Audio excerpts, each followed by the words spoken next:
परमात्मा रस रूप है, रस भोक्ता है। इसलिए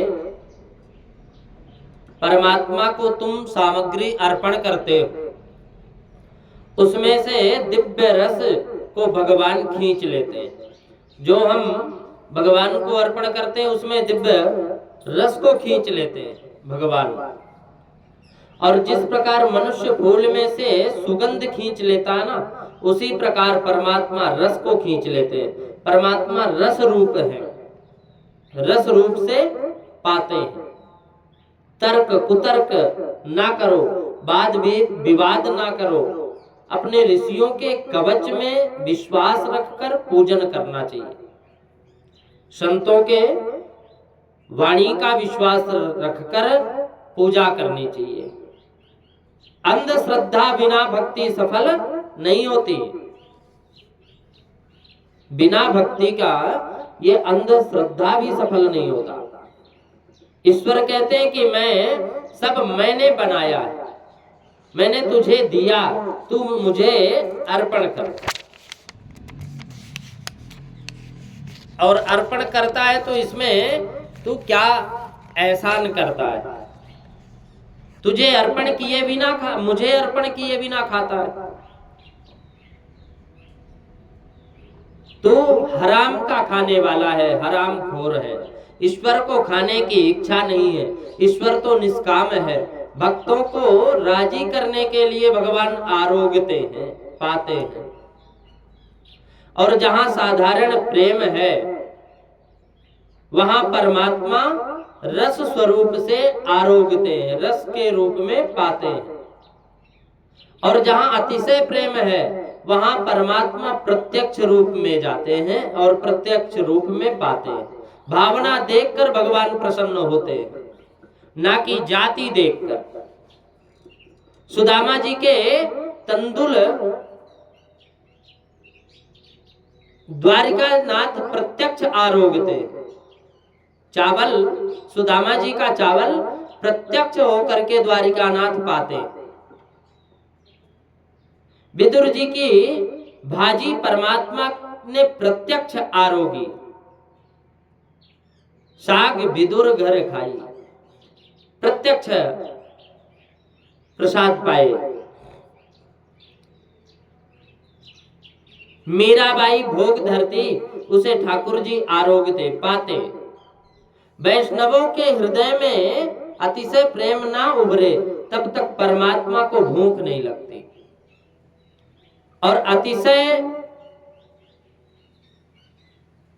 प्रेम करना ही भक्ति का सर्वश्रेष्ठ सीढ़ी है। आज सबरी जी का प्रेम देखकर भगवान को भूख लगी। अब सबरी माँ ने रघुनाथ जी को बेर अर्पण की। झूठे बेर, चक चक करके बेर रखती थी। कदाचित खट्टा बेर ना चला जाए। अत्यंत प्रेम में सबरी को याद नहीं रहा कि वो झूठे बेर राम जी को खिला रही है। 252 वैष्णव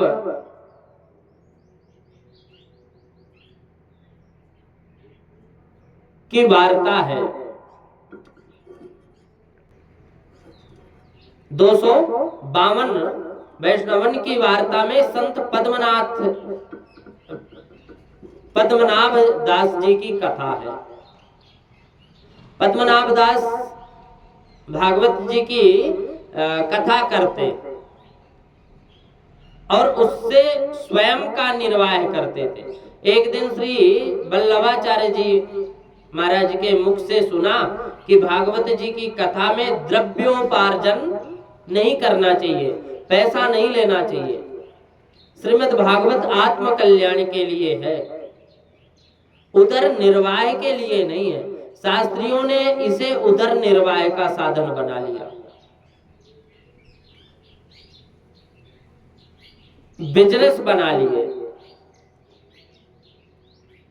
जिनके पास कुछ भी नहीं था और कथा श्रीमद् भागवत करना प्रारंभ कर दिए, उसके बाद देखो अनेकानेक मकान, गाड़ियां, नौकर चाकर।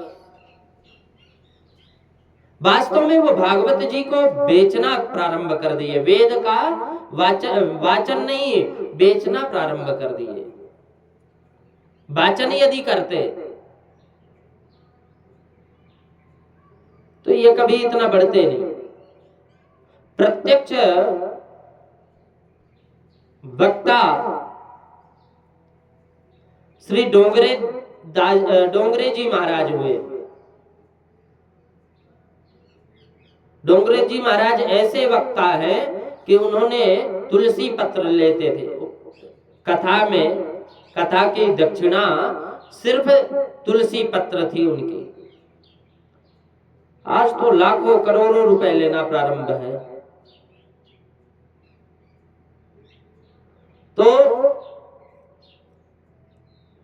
भागवत जी की कथा से द्रव्य लेना छोड़ दिया। उस दिन से आर्थिक स्थिति दुर्बल हो गई, फिर भी वो अत्यंत प्रेम से भागवत कथा करते थे। पद्मनाभ दास जी, एक बार उनकी पुत्री तुलसी ने कहा कि पिताजी घर में चने की दाल के अतिरिक्त तो कुछ भी नहीं है। पद्मनाभ दास जी ने कहा कि बेटी जो हो सो लेकर के आओ, भगवान को भोग लगाना है। पद्मनाभ दास जी प्रभु को मानते थे। नाथ, आज घर में दाल के अलावा कुछ नहीं था, परंतु मैंने आपका मोहन थाल, श्रीखंड, साग इत्यादि भोग धराया है, ऐसा माना। तब चने की दाल में से मोहन थाल, श्रीखंड की सुगंध आने लगी। प्रभु ने चने की दाल 56 भोग के भाव आरोगी, 56 प्रकार के जो व्यंजन है उसका स्वाद चने की दाल में आने लगा। भगवान ये नहीं देखते कि मुझे क्या देता है। भगवान प्रभु तो ये देखते हैं कि भाव से देता है कि अभाव से देता है। राम जी बेर को देखते नहीं, सबरी के शरीर को देखते नहीं, सबरी के हृदय के भाव को देखते। सबरी का शरीर दुर्बल है, सबरी का शरीर सुंदर नहीं है, कपड़े भी मैले हैं, परंतु हृदय बहुत धवल है, अच्छा है, बहुत शुद्ध है। किसी का भी कपड़ा तुम मत देखो, कपड़े में माया होती है। कपड़ा बहुत देखने से आंख और मन बिगड़ते हैं। परमात्मा किसी के वस्त्र को नहीं देखते। इस अरण्य कांड में 2 कथाएं हैं। एक माता सबरी की कथा है और दूसरा सुरपंखा की कथा है। सुरपंखा सुंदर कपड़े और श्रृंगार करके राम जी के पास आई थी, परंतु राम जी ने उस पर दृष्टि नहीं डाली। संसार रूपी अरण्य में फिर उसे सुरपंखा कहते हैं। संसार रूपी अरण्य में फिरे उसे सुरपंखा, राम जी ने उस पर दृष्टि नहीं डाली।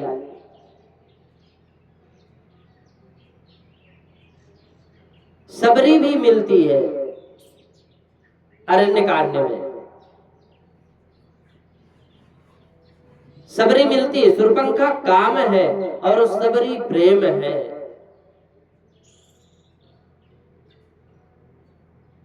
सबरी मिलती है, सुरपंखा मिलती है और सबरी भी मिलती है। सुरपंखा काम है और सबरी प्रेम है। सुरपंखा के साथ भगवान श्री राम जी थोड़ा बोलते हैं, ऐसा रामायण में लिखा है, थोड़ा बोलते हैं। और जबकि सबरी प्रेम से फल देती है और राम जी उसे प्रत्यक्ष प्रसाद पाते हैं। राम जी सबरी के बेरों की अत्यंत प्रशंसा की। मिठास प्रेम में ही है। राम जी सबरी के फल पाते गए और सबरी कृतार्थ होती चली गई। महापुरुषों ने वर्णन किया कि इन बेरों की गुठलियां द्रोणाचल पर्वत के ऊपर वनस्पति बनी और जिस वनस्पति ने लंका के युद्ध में घायल हुए लक्ष्मण जी को जीवन दान दिया। सबरी का चरित्र याद रखना, भूलना नहीं। सबरी के चरित्र का मनन करो। कितने ही कथा में से उठते हैं, सब कुछ झाड़ कर ही चले जाते हैं। कथा में एकाध सिद्धांत भी नित्य साथ लेकर जाए। तुम बहुत सहन करके कथा में बैठते हो, तुमको कथा में कुछ भी ना मिले तो वह परिश्रम सफल नहीं हुआ। एक गृहस्थी का नियम था कि भागवत जी की कथा रोज श्रवण करता था। ब्राह्मण रोज कथा कहने आते थे, उसको कथा सुनाते थे। 12 वर्ष इसी क्रम से वो चलता रहा। अब 12 वर्ष हुए। एक दिन 12 वर्ष के बाद एक दिन सेठ जी को कहीं बाहर जाना था। उसने ब्राह्मण से कहा कि मुझे कल कथा नहीं सुननी, मेरे से कल मेरे कोई काम है, मैं काम करने के लिए बाहर जाऊंगा। तो उसने ब्राह्मण से कहा तो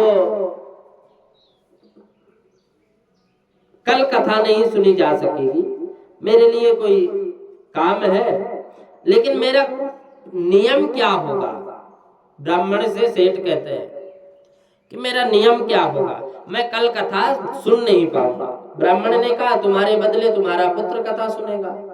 गृहस्थ ने कहा तुम वैराग्य और प्रेम की बातें करते हो, अभी से वह ऐसी बातें सुन लेगा तो पढ़ना लिखना छोड़ देगा और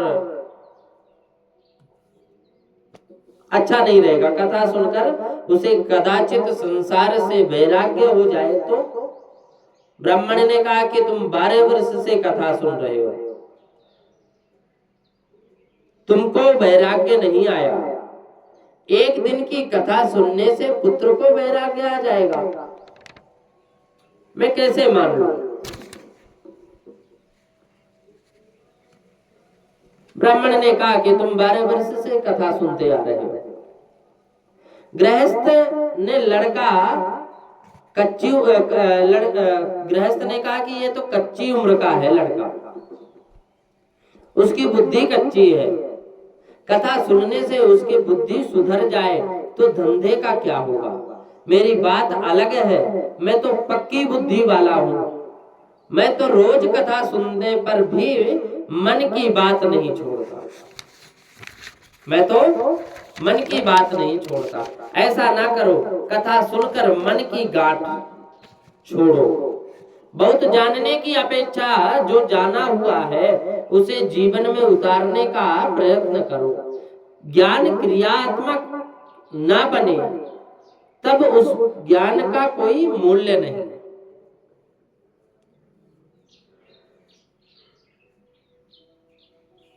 सबरी की कथा दिव्य है। इसमें से तुम कुछ नियम ग्रहण करो। आज से निश्चय करो कि मैं कथा में सुना है कि अंधश्रद्धा रखकर भी सेवा पूजा करनी चाहिए। अब मैं नित्य नियमित रूप से भगवान की सेवा आराधना पूजा हमेशा करता रहूंगा। ऐसा करोगे तो धीरे धीरे धीरे धीरे नित्य नियमित रूप में गौ सेवा पूजन प्रारंभ हो जाएगी। सबरी का कैसा प्रेम है। सबरी की ऐसी निष्ठा कि मुझको प्रभु ने से कुछ मांगना नहीं है, मेरे राम आरोगे, मेरे राम पाए, भोजन फलाहार करें, जो कुछ है वो राम जी पाए। सबरी की ऐसी निष्ठा है।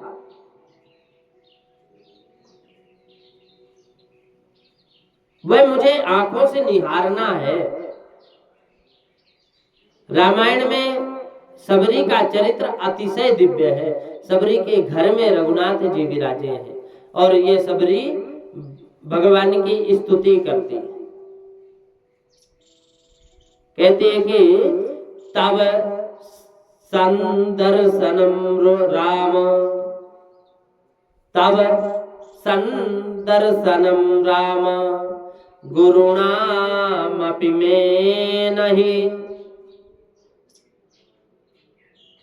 योऽसिन्मूढा प्रययेयात्मान् हीना जाति समुद्भव, स्तोतुं न जाने विदेशं करोमि प्रसीद में। आज गुरुदेव को भी आपके दर्शन नहीं हुए। महाराज आपको आज गुरुदेव के दर्शन नहीं हुए। परमात्मा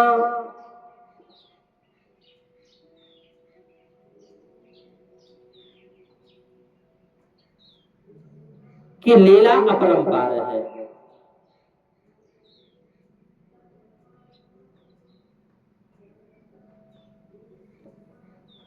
महाराज मेरे गुरुदेव को भी आपके दर्शन नहीं हुए। सबरी देवी कहती है कि मैंने तो हीन जाति की एक साधारण स्त्री हूं, मुझको कुछ नहीं आता। बहुत ज्ञान बढ़ने के बाद तर्क कुतर्क करे और इसकी अपेक्षा अज्ञान अच्छा है। कितने ही पढ़े लिखे लोग बातें ही बहुत करते हैं।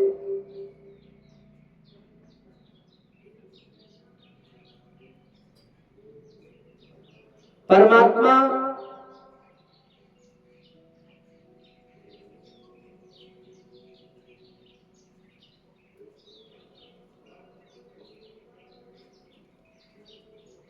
जाति नहीं देखते। बहुत ज्ञान बढ़ने के बाद तर्क कुतर्क करे, इसकी अपेक्षा अज्ञान रहना भी अच्छा है।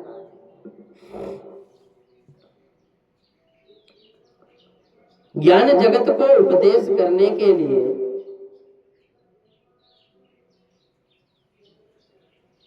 ज्ञान जगत को उपदेश देने के लिए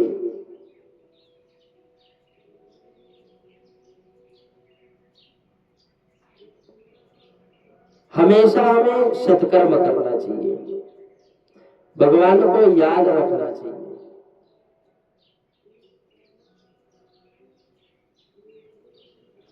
समस्त वेदों का ज्ञान हो और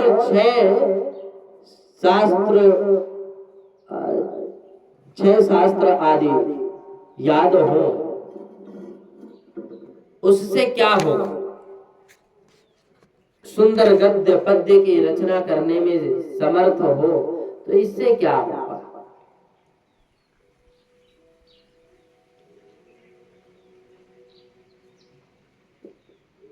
यदि परमात्मा के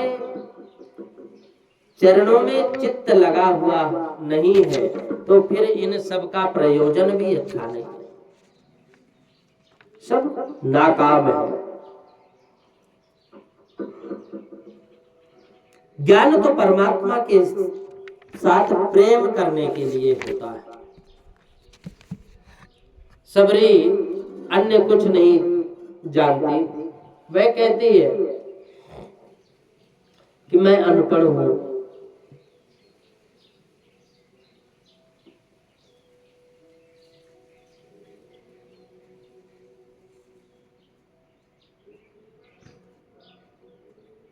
सबरी अन्य कुछ नहीं जानता। रामचंद्र जी ने सबरी से कहा कि मुझे प्रसन्न करने के लिए बहुत विद्वान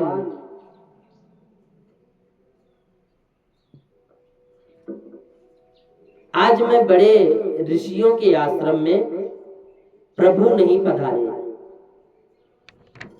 आज बड़े बड़े ऋषियों के आश्रम में प्रभु नहीं पधारे, सबरी को ही कृतार्थ किया।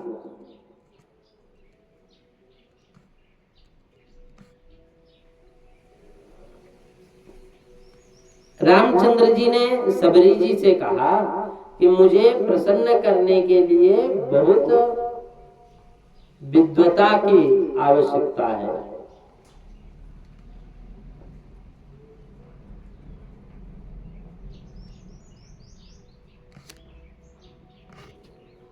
रामचंद्र जी ने सबरी से कहा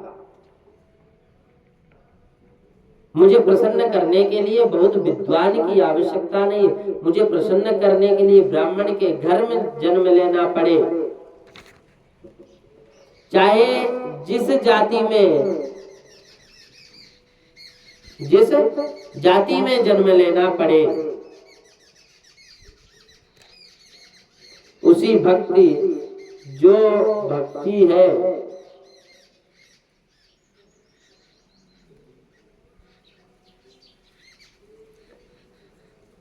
चाहे जिस जाति का हो, उसे भक्ति का अधिकार होता है। यज्ञ करने के अधिकार सबको नहीं है, गायत्री का अधिकार सबको नहीं है, वेद ध्यान का करने का अधिकार सब किसी को नहीं है।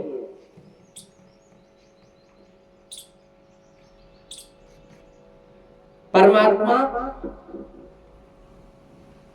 बड़े दयालु है।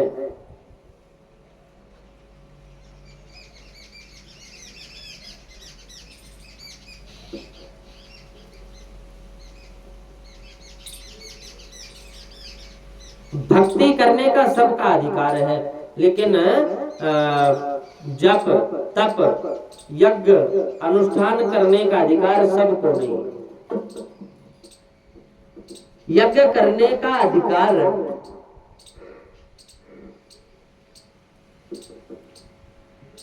सबको नहीं।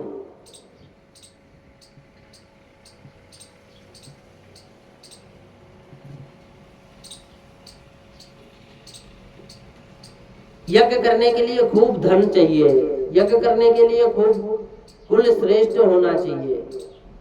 बाली विदुर इनको होना चाहिए। विधर्वा यज्ञ नहीं कर सकते, विधवा यज्ञ नहीं कर सकते। यज्ञ के लिए देश काल की मर्यादाएं भी बतलाई गई। इसके अनुसार वेद मंत्रों का अच्छी तरह उच्चारण हो।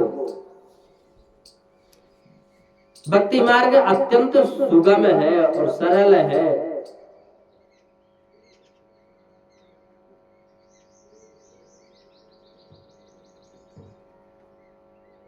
वेदांत का अधिकार विलासी को नहीं है। वेदांत का अधिकार विरक्त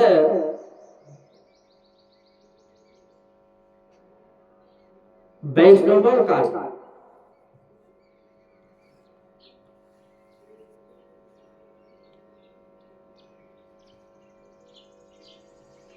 भक्ति मार्ग सुगम सरल है।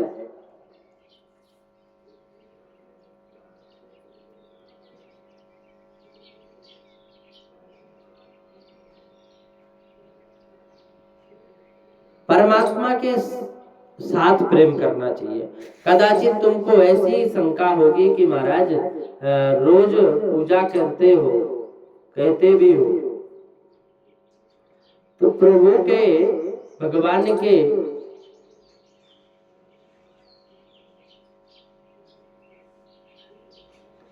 भगवत आराधना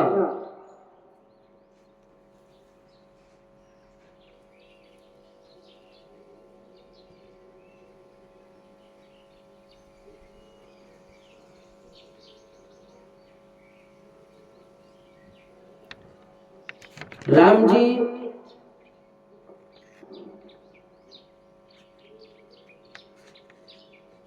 मर्यादा पुरुषोत्तम है।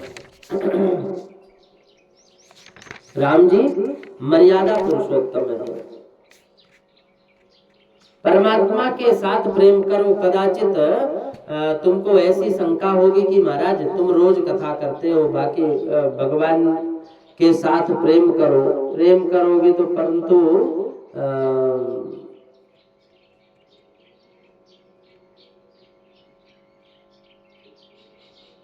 परमात्मा के साथ प्रेम,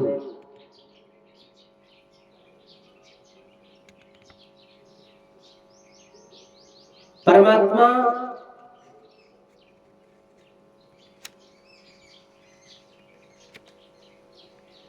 की कृपा है, परमात्मा के साथ प्रेम करो।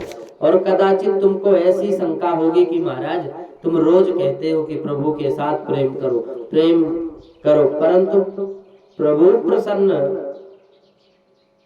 है, प्रभु प्रसन्न होंगे कि नहीं, और भगवान प्रसन्न है कि नहीं। पत्नी ऐसी कल्पना करती है, पत्नी ऐसी कल्पना करती है कि मानो पति को लेकर मैं सुखी हूं।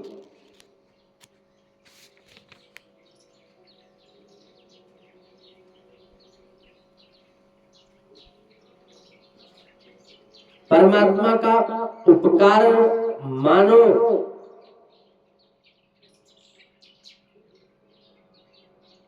सबको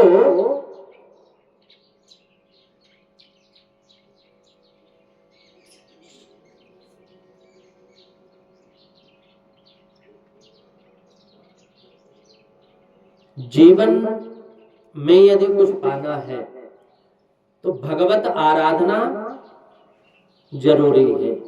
महाभारत में लिखा है कि धर्मराज जीवन में एक ही बार, और वह भी सिर्फ 8 आना झूठ बोले थे। इसकी उनको सजा हुई, धर्मराज को नरक के दर्शन करने पड़े। हमको होश हुआ तब से आज तक कितना झूठ बोले जा रहे हैं, इसका कोई हिसाब नहीं है। लोग पुण्य का हिसाब,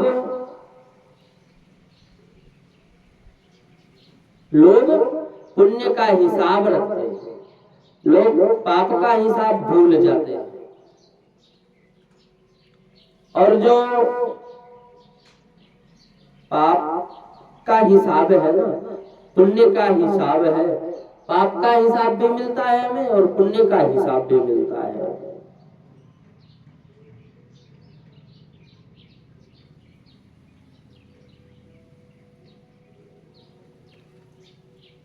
कहते हैं कि राम जी इतना प्रसन्न हुए सबरी माता से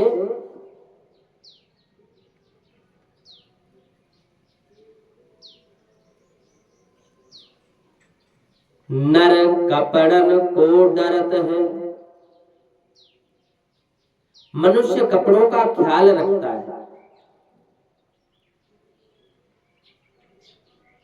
जैसे नरक पड़न को नाही, कपड़ों का ख्याल रखता है मनुष्य, लेकिन नरक का ख्याल नहीं रखता। हम अपने कर्मों का ख्याल नहीं रखते।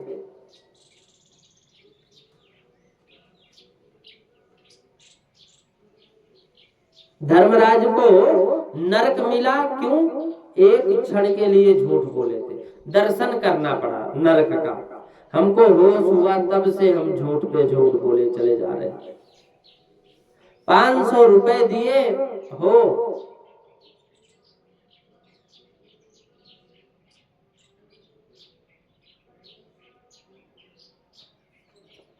महाभारत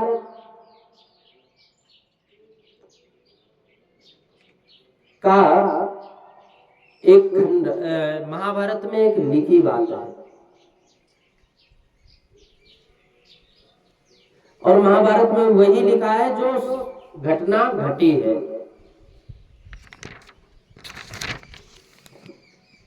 एक आना झूठ बोलने में देखो कितना दुख, कितना कष्ट सहन करना पड़ा। नरक का भी मार्ग देखना पड़ा, नरक का दर्शन हुआ धर्मराज युधिष्ठिर जी को। लोग पुण्य का हिसाब नहीं रखते हैं और पाप का हिसाब नहीं रखते। मनुष्य मौज शौक करने में कितना खर्च कर देता है, इसका दिमाग रखता है, इतना हिसाब किताब रखता है वो। आज तक जीव की लाड़ पर किसी ने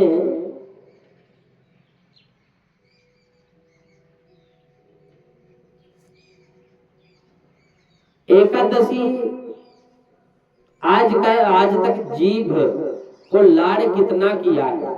कितनों ने ही ऐसे होते हैं कि एकादशी आवे तो उसको ऐसा लगता है कि दिवाली ही आ गई। एकादशी क्या, दिवाली क्या है? मनुष्य शरीर इंद्रिय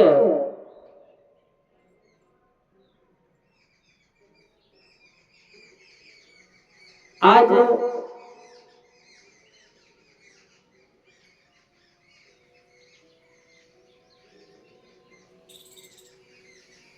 सब कुछ भूला हुआ है मनुष्य, सिवा अपनी मान बढ़ाई प्रतिष्ठा का। मनुष्य कपड़ों का ख्याल नहीं रखता, हृदय का ख्याल नहीं रखता, विषयों का चिंतन नहीं करता। विषयों का चिंतन करता है और हृदय का ख्याल नहीं रखता। कपड़ा बिगड़े यह भी मनुष्य को सहन होता नहीं, परंतु उसको पता नहीं कि हृदय कितना बिगड़ गया। हृदय में कितने धब्बे लगे हुए।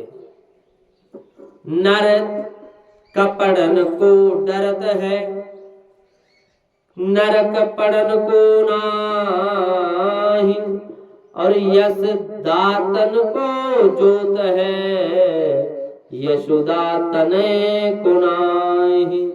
प्रेम से मनुष्य करता है, प्रेम तो मनुष्य से करता है, परंतु यह जीव, यह ईश्वर के साथ प्रेम करता नहीं है। जगत के जड़ पदार्थों से प्रेम करता है। जेब में 2-4 हजार रुपए हो तो मंदिर में दर्शन करते करते तुमको रुपया याद आता है या भगवान, तो जवाब यही मिलेगा कि रुपया याद आता है। विवेकी जो होते हैं उनके विवेकी जो होते हैं ना, उनके जेब में हाथ फेरती ही रहते हैं। जेब में रुपया है ना, कोई जेब कट तो नहीं गया, पैसा कहीं निकल तो नहीं गया। तुम पैसे के साथ तो प्रेम करते हो, प्रेम करना मनुष्य को आता है। मनुष्य स्त्री के साथ प्रेम करता है। पुरुष ऐसा समझता है कि स्त्री उसे सुख देती है, स्त्री उसे सुख देती है। कोई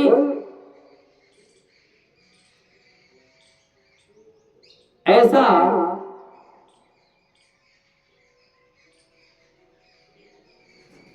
भगवत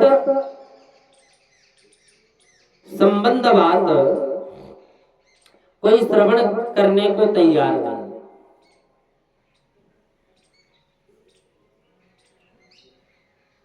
प्रेम करना मनुष्य को आता है। मनुष्य स्त्री के साथ प्रेम करता है, पैसे के साथ प्रेम करता है। ऐसा समझता है कि स्त्री और पैसा सुख देती है। कोई स्त्री अथवा पुरुष सुख कभी नहीं दे सकता, कारण कि सुख की चाहना तो सभी की होती है। मनुष्य का ऐसा स्वभाव है कि स्वयं जिसको जिस वस्तु की आवश्यकता होती है यह दूसरों को नहीं देता। किसी समय तो स्त्री दुख का हरण बन जाती है, 5 के साथ कपट करती है। और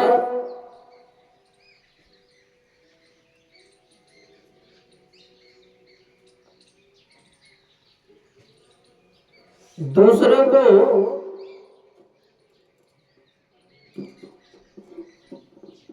कोई आवश्यकता हो तो नहीं देता, किसी समय तो स्त्री का कारण बन जाती है।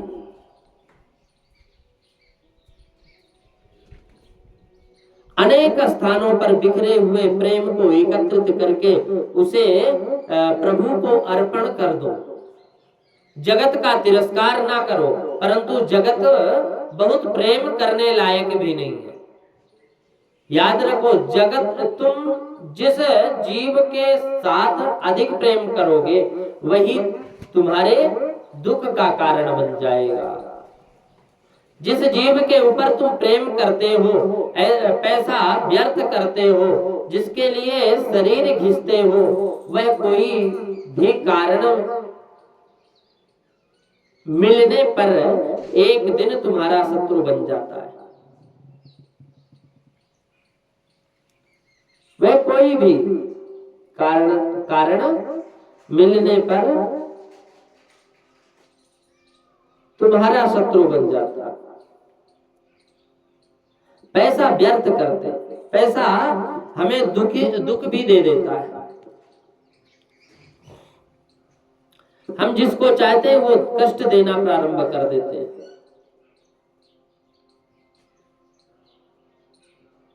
कोई भी कारण मिलने पर एक दिन तुम्हारा शत्रु हो जाएगा जिसको तुम अपना मानते हो। मनुष्य प्रेम करने लायक नहीं है। मनुष्य प्रेम करने लायक नहीं। देवता की कृपा हो, भगवत कृपा हो तो कोई 1-2 मिल जाते हैं,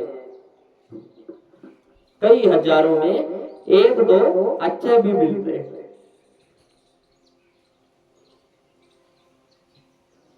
जगत का संबंध कच्चा है। बाल्यावस्था में माता से प्रेम करता है, बालक माता से प्रेम करता है। माँ की गोद में 1-2 वर्ष बालक हो और तुम 100 रुपए का नोट दिखाकर उससे कहो कि अपनी माँ को छोड़कर आजा मेरे पास,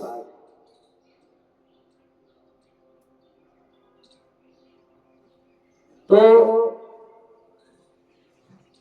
कभी आएगा नहीं। बालक माँ के साथ बहुत प्रेम करता है, परंतु यह थोड़ा बड़ा होकर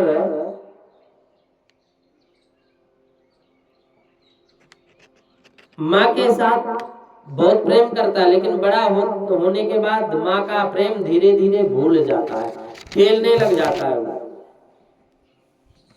इतना खेल में अधिक तन्मय हो जाता है कि माँ के बुलाने पर भी जल्दी नहीं जाता। अति बाल्य अवस्था में माँ के साथ प्रेम करता है, थोड़ा बड़ा होने पर खेल के बाद साथ प्रेम करता है, और थोड़ा बड़ा हुआ तो माँ बाप इसको पढ़ने बैठाते, इसको धमकाते हैं, मारते हैं, तब धीरे धीरे पढ़ने की प्रीति होती। और जब खेल का प्रेम भूल गया,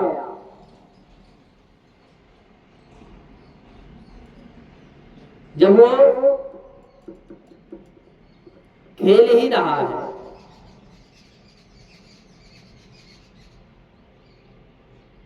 एक बार पिता को सामने जवाब देते,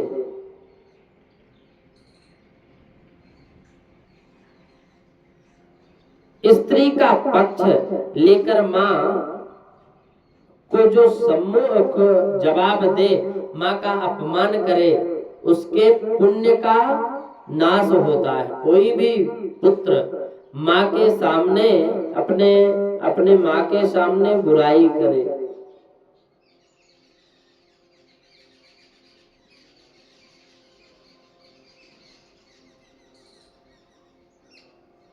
स्त्री के साथ भी प्रेम स्थिर नहीं रहता।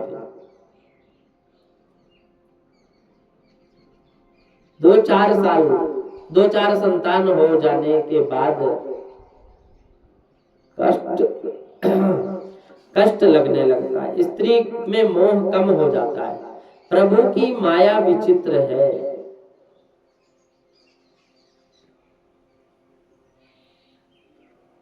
सबरी ने परमात्मा के साथ प्रेम किया, प्रभु का आकर्षण हुआ। वैष्णव प्रेम की डोरी से परमात्मा को बांधते हैं। परमात्मा की कृपा हो,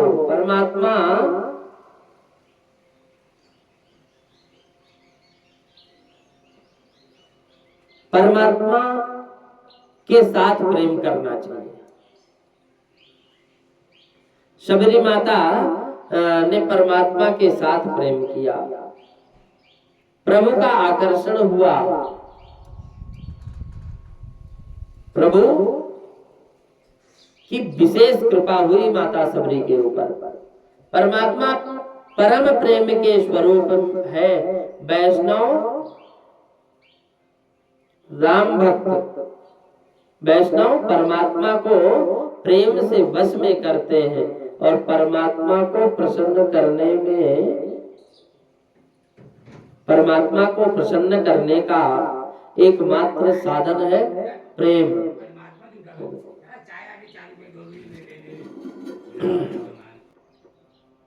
सबसे बड़ा मार्ग है भगवान को प्रसन्न करने का, निश्चल मन हो और भाव प्रेम परमात्मा के चरणों में सबरी जैसे हो, तभी ही भगवान आरोग्यते हैं।